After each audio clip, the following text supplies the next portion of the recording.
Yes. Could you please describe the four levels of reality in trying to accelerate or manifest something? That is what the four levels Okay. work is. First, I have to explain what four levels of reality means. When I was brought up in this knowledge, I was taught four different ways to look at the world. And so, unfortunately, translation is a problem. So when we say four levels of reality, people think of other dimensions, and that's not what this is. It's four different ways of looking at this world. And it was kind of categorized, it's in Hawaiian, with the words Ike. Now, Ike is a word that has meanings of awareness. In the dictionary, you'll find one of these levels. It's called Ike Papalua. And it refers to psychic abilities. Well, in my training, this was a whole set of ways of perceiving things using psychic abilities. In other words, in this experience of reality, second level, telepathy and clairvoyance and all these things exist naturally. And so you can communicate with things and with people and share energy and do all those kind of astral travel and do all this kind of stuff if you accept a second level way of looking at things. First level is based on the idea that everything is separate. It's a very common scientific, technological level today.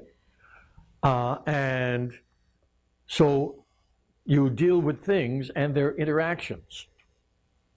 So you want to make a computer, why you take all these different objects made of all kinds of different materials and put them together to make a computer. Although I have to say, the most modern computers are edging into second level. Okay? But anyway, yeah, because there's things happening that they cannot explain using first level physics. At any rate, normally you put together an airplane and you can fly. You put together things out of other things and there's interactions. This is first level, everything is separate. So if you want to change something at first level, you have to change it physically. You have to use your words, open, outward. You have to use your physical actions. That's how you change things. Second level, you might also do that, but in addition, you would communicate telepathically, clairvoyantly, energetically, to assist the process. I'll give you a slight example. If you want to open a jar, a first level way of opening the jar is to grab the jar and twist it off. Okay, if you want to twist off the cover, right? Okay. A second level way of opening the jar would be to take hold of the jar and say, hey, lid, I'd really appreciate it if you could come off easy. Thank you very much. And 9 times out of 10, it does. Now, did you really talk to the lid? Well, if you're in second level, yes, you did. From a first level, your only out is coincidence. Okay? You can't have any other explanation. But when you shift to a second level, that, hey, I can talk to the lid, and the lid will cooperate with me if I'm nice to it. And the amazing thing is, you get results most of the time. This is not control, so that's why it's most of the time. Now, third level assumes that everything is a dream. So when you want to change things at third level, you perceive this reality as a dream. And what do you do in a dream? Well, you change the dreamer, you change the dream. So you change your perception of things. Your ideas about it, your ideas of possibilities and impossibilities and rules, and you change yourself in relation to the dream. And things change. Now, fourth level is very much like what mystics aspire to, where you become one with something. Well, in fourth level, as I learned it, why this is where traditionally it's called shape changing, but you become one with something and then you have the power of that thing. if you can become one with it, to the degree you can become one with it. We see this today sometimes when people are doing the hula. When somebody plays the role of Pele, doesn't happen all the time, but every once in a while you can watch a dance and suddenly the person is not a dancer dancing a dance. Pele is present.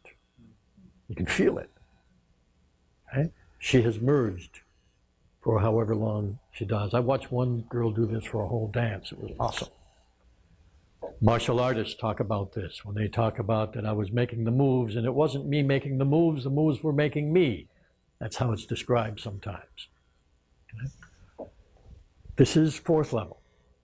You become that which you want. So, when we're looking in terms of manifesting, which simply means getting things to happen that you want to happen, the way I was taught, you go back and forth between each of these according to which is most appropriate for what you're doing at the moment. Okay? So sometimes first level is the most appropriate way to act. And sometimes fourth, third, second. Sometimes you can switch back and forth real quickly. If you get really good, you can hold 2 or more levels at the same time. Okay? That takes practice usually. But you use the one, you shift your point of view that helps you accomplish what you want to accomplish. Okay. When you watch a movie, a good movie, everybody is doing that. Sure. You're totally They're usually, there with the character, you believe the character, you believe in the story. you tend to identify with it. That's right. You get all emotional. That's right. That's right. It happens. This is that 2-hour period of time, the whole room.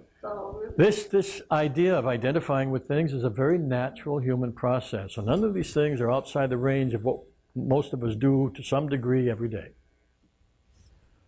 Some of it we may not pay attention to. Some of it men don't have telepathy; they have hunches. Okay?